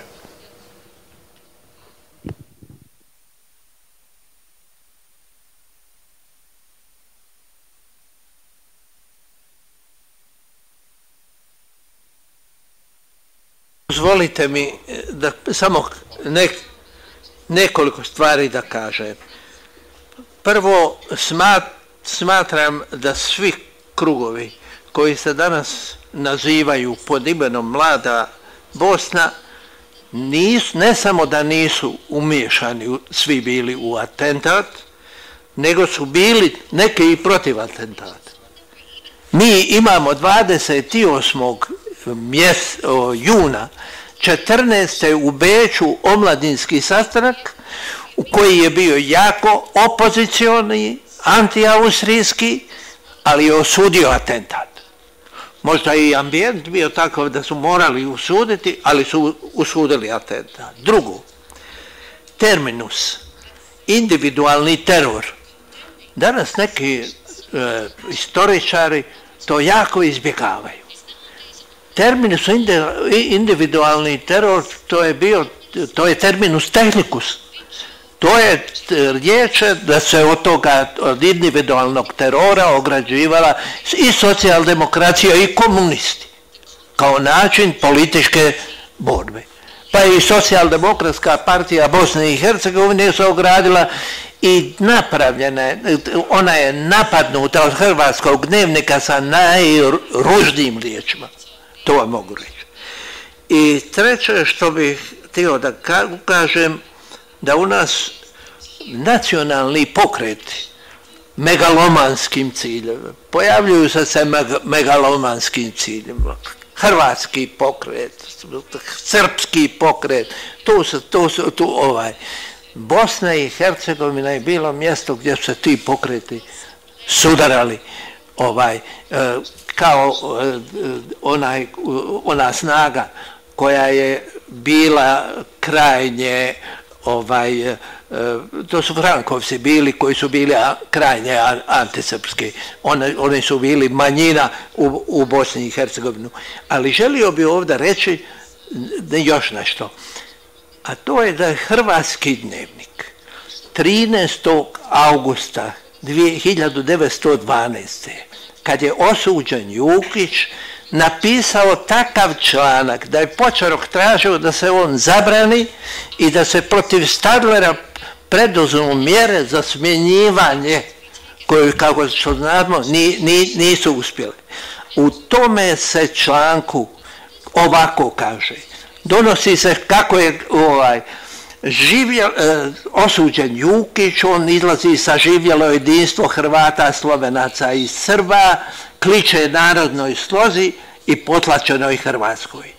A dalje kaže: Čuba je kukavica, dar ne zna da će hrvatski narod prije ili poslije znati osvetiti Jukićevo stvaranje baš onako kao što su to znali drugi narodi, pa onda govori o Italiji gdje su spomeni, gdje imate atentatorima i ulice. I zaključuje: Jukić je osuđen na vješala, mladi svoj život žrtvovao je, jer je njegova ljubav prema domovini bila neograničena. Stradao je jer je mislio da će se na taj način domovini pripatiti slobodu koju je Cuvaj oteo. Kad je riječ o Lukićevom atentatu, Lukić je izvršio atentat sa oružjem koji je dobio u Beogradu. I molim vas lijepo, o Jukiću piše posebno i, kako se zove, i Andrić piše posebno, i drugi piše i Dedijer, a evo vidite, pisao je i hrvatski dnevnik. Međutim, već dolazi do evolucije u stavovima hrvatskog dnevnika, kad hrvatski dnevnik već godinu dana kasnije kaže: zašto atentat? Atentat na Cuvaja, broj prilika u kojem živimo, za vas to možemo ponoviti. Svi atentati izvedenih ovih zadnjih godina u našem slavenskom jugu plod su narodne i gospodarske podređenosti u kojim živimo. One su nemoć ni trzaj roba i zato mi razumijevamo sve te atentate, iako ih ne odobravamo, iako smo uvjerenja da nam ti usamljeni pokušaji mogu dosta puno žrtvovati. A poslije atentata na Franju Ferdinanda on zauzima hrvatski dnevnik onakve stavove o kojima sam ja samo malo mogu da kažem. Hvala vam lijepo. Hvala profesoru. Ja imam samo jedno pitanje, pa ću da Hadžija dolje se javio.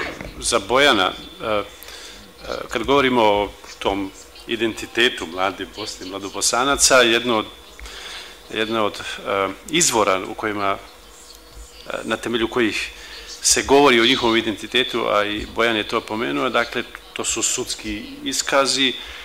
I sad je samo moje pitanje koliko se zapravo može vjerovati onome što oni izjavljuju u sudskom procesu i na temelju toga graditi priču o njihovoj ideologiji, o njihovom identitetu, s obzirom da znamo da je to bila zapravo strategija odbrane, jer je strategija optužbe bila da je riječ o jednom velikosrpskom projektu I onda je strategija odbrane logično da ide sa nekom drugom strategijom, dakle, umjesto velikosrpskog projekta, oni inzistiraju dakle, na tom nekom jugoslavenskom okviru. I sad imaju samo pitanje, dakle, da li je to što oni izjavljuju na sudu i što pokazuju kao svoj identitet zapravo samo strategija odbrane kojoj mi ne moramo vjerovati, ili postoje neki drugi izvori koji bi mogli dokazivati da to što oni iskazuju na sudu zapravo i ima neko utemeljenje. Naravno, kritički moramo posmatrati svaki izvor, pa i taj. On je samo vrlo obiman, pa ga je šteta zaobići kao što se sada zaobilazi. Ali, kao što sam rekao, prvo, njihove izjave, imamo izjave u istražnom postupku i izjave u sudskom. I mi znamo da nisu mučeni u postupku. Onda imamo ispovest Gavrila Principa 917. kada on već umire, a ne zna da će se rat završiti i kako će se završiti, i apsolutno izolovan tamo u Terezijanštatu, pa kad razgovara sa doktorom Pappenheimom, pa onda imamo sijaset svedočanstava preživelih učesnika, imamo mnoge druge informacije o drugim krugovima u kojima su se oni kretali. Jutro smo slušali, u Tuzli je osuđeno 35 u procesu koji je usledio, u Banja Luci 60, u Travniku, u Mostaru, širom Bosne. Znači, to je, imamo sijaset mogućnosti. A evo kao još jedan posljednji element, a u stvari da ilustrujem Guidov argument o toj polutanskoj poziciji migranta, Bosanca, neprihvaćenog u velikom gradu, u Beogradu. Znači, kad Princip ide u Beograd i on ide i živi sa Đulagom Bukovcem, Bošnjakom, deli sobu i oni su marginalni i u najgorem delu Beograda žive i oni su za Beograđane tada Bosanci, i imamo i svedočenja i Đulage Bukovca i tako dalje o toj njihovoj bliskosti. Pa zbog toga sam ja rad da se priklonim njegovom srbo-hrvatskom izjašnjavanju pre nego velikosrpskom. Ja bih bio obazriv prema naknadnim izjavama preživjelih učesnika, jer su i one nastajale u nekom drugom kontekstu, ali dobra diskusija. Karlo Betke se javio dalje. Moment, mikrofon. As you mentioned these numbers of urbanization, the biggest fun is often to look for those numbers which does not fit into the modernization narrative. And then, if you look carefully, you will find that at about this time you were talking about, something is wrong. For example, I think that at a certain point the population in the countryside, the population growth is in the countryside in Bosnia. It's not in the towns. Population growth in towns is very limited at that point, and then you come to the correct questions. For example, why are people leaving for Belgrade if they migrate to the town and not to Sarajevo and such? And you can find a lot of such slightly confusing data if you don't look to confirm what you expect. In all of these statistics, I found also interesting, by the way, that in Croatia we have the picture at that time that the cities are mono-confessional. They are Catholics, and their civilization was mono believers, and the it's in the countryside where have people different religions and so on. And so just this idea to look for what is not in line with this modernization approach. Yes, well, first of all, to be honest with you, I didn't do very much of statistical research into Bosnia. It was just very fast findings. I took it from the book of Robert Donia, actually. You're right, actually, that this growth was also on the countryside, but I think that Sarajevo doubled in size was for me enough to more or less use it in my statement. That's it, actually. But when we have a look at the countryside, that's indeed true that the countryside, most people still lived at the countryside in Bosnia at that time, actually. So that's also why I love to question if we really can compare Sarajevo with like developments in the rest of Europe. But for me, the only convincing fact is that the size of Sarajevo doubled in like 40 years, which is the speed, which is very fast speed, which also says a lot about how city life and urban life developed. And I think this was for me enough to use it in my statement. Yes. Hvala, imamo još 10 minuta, pa zato molim da budemo vrlo štedljivi sa vremenom. Drago Roksandić, pa profesor Donija. Imamo jedan prijedlog, imajući na umu da omladina, u sociološkom smislu riječi, je fenomen svih tih gradova u južnoslavenskim zemljama upravo koncem 19. početkom 20. stoljeća.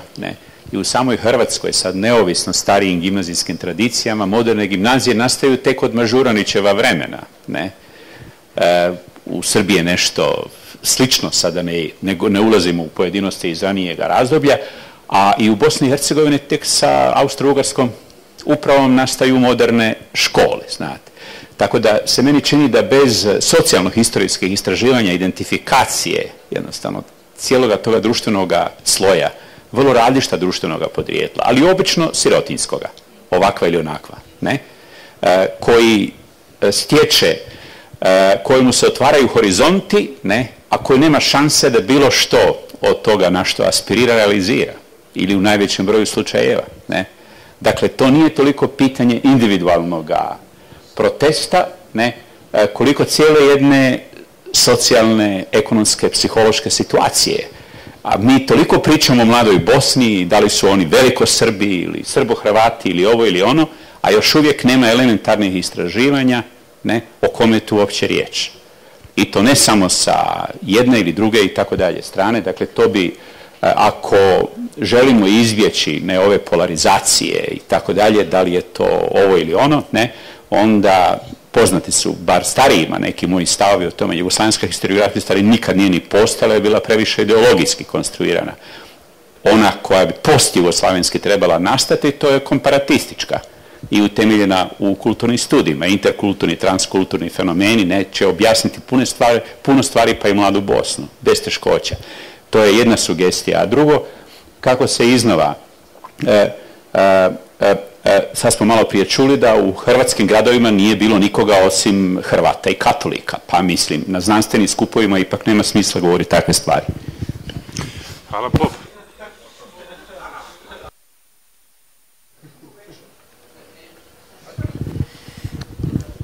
Thanks. First of all, Guido, if you're taking that stuff from Donia's book, you're making a big mistake.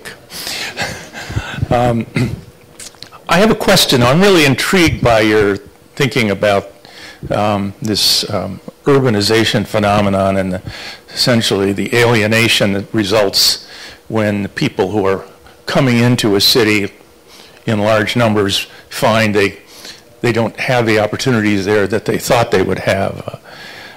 And the capacity of that to make them feel, I just have to say it because we're discussing masculinity, but impotent and helpless. And that seems to me to be one of the attractions of radical politics, is it validates people very quickly and gives them a mission, having been disappointed at the possibility of other enterprises.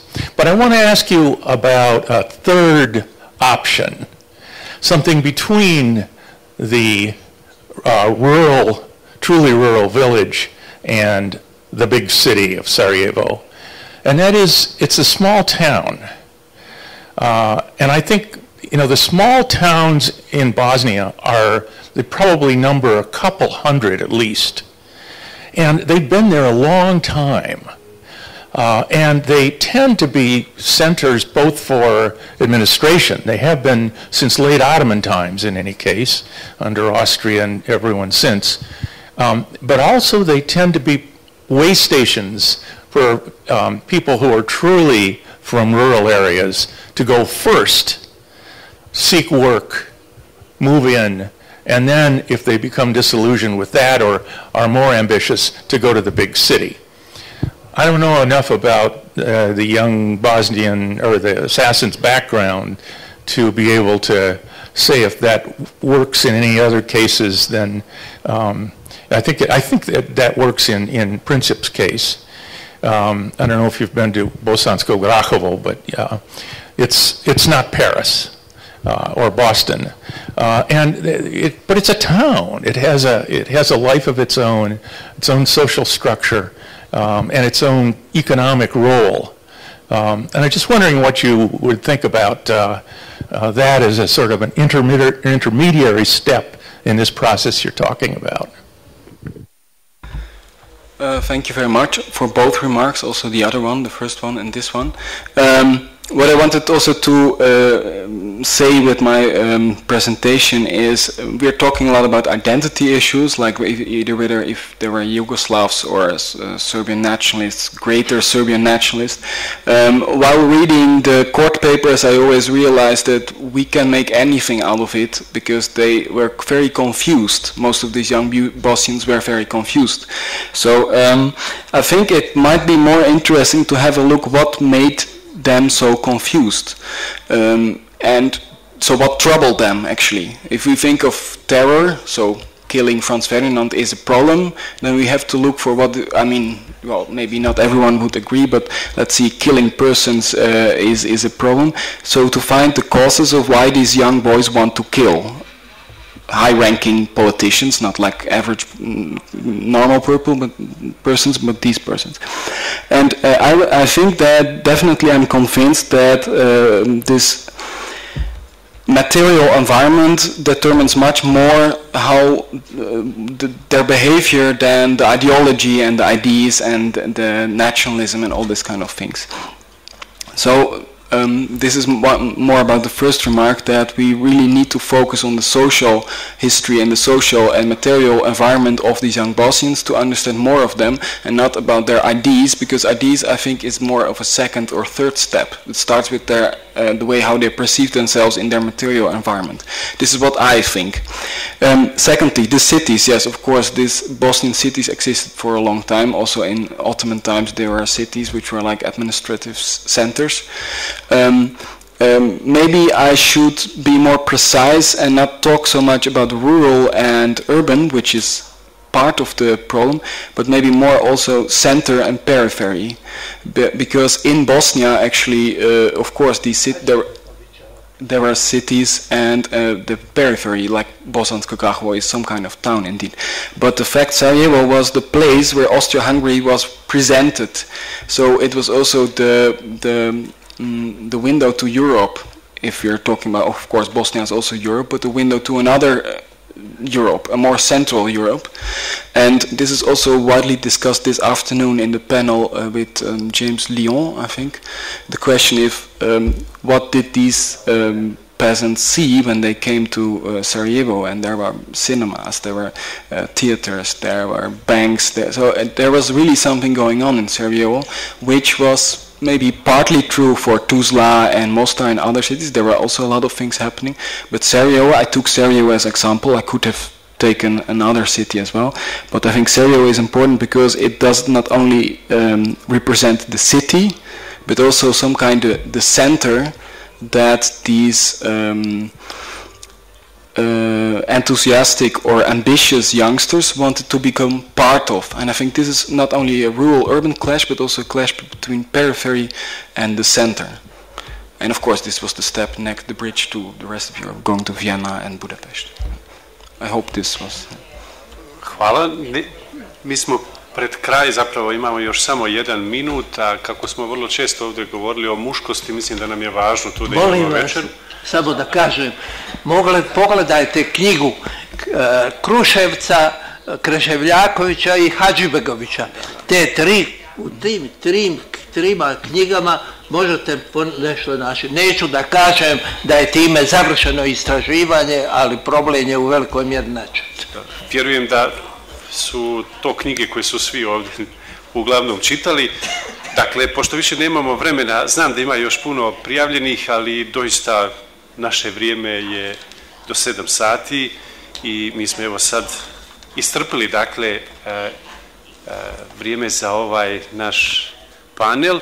Ja imam samo još potrebu da kažem nekoliko informacija za kraj. Neću se više vraćati na muškost i večeru, ali vjerujem da ćemo moći otići svi sad dolje, pošto je već večera servirana iza 7 sati. Ali dakle imam 3-4 informacije za učesnike. Ima jedan broj učesnika koji se nisu registrirali i to bi bilo važno da ipak oni koji se nisu registrirali da se registriraju, da preuzmu materijale koje imaju, da preuzmu akreditacije, da to zbog evidencije potpišu. Drugo, prilikom štampanja knjige sažetaka potkrale su se neke greške jer smo na nekoliko mjesta imali primjere da smo štampali samo sažetke na bosanskom, srpskom ili hrvatskom jeziku, a ne i na engleskom i to je bila naša greška, ali na webu, dakle, postoji i na engleskom. Treća informacija, zbog toga što smo procijenili, vidjeli smo da je većina ljudi zapravo imala planirala odlazak iz Sarajeva već 22. dakle u nedjelju. Mi smo taj izlet o kojem smo razmišljali za 22. otkazali i pretpostavljamo da oni koji su računali da bi mogli prije podne ići s nama negdje na izlet o čemu smo mi razmišljali, mogli to vrijeme provesti zapravo obilazeći neke od sarajevskih ćevabdžinica u gradu. I posljednja informacija, još volio bih da se dakle svi, iako je ovo možda rano, ali kako neću imati puno poslije vremena, jave na infodesk i da jave tačno vrijeme kada polaze u povratku, dakle, na aerodrom, da možemo napraviti jednu listu i na infodesku će također moći preuzeti certifikate za sudjelovanje na konferenciji i, kažem, u 7 sati je već postavljena večera. Hvala lijepo i vidimo se.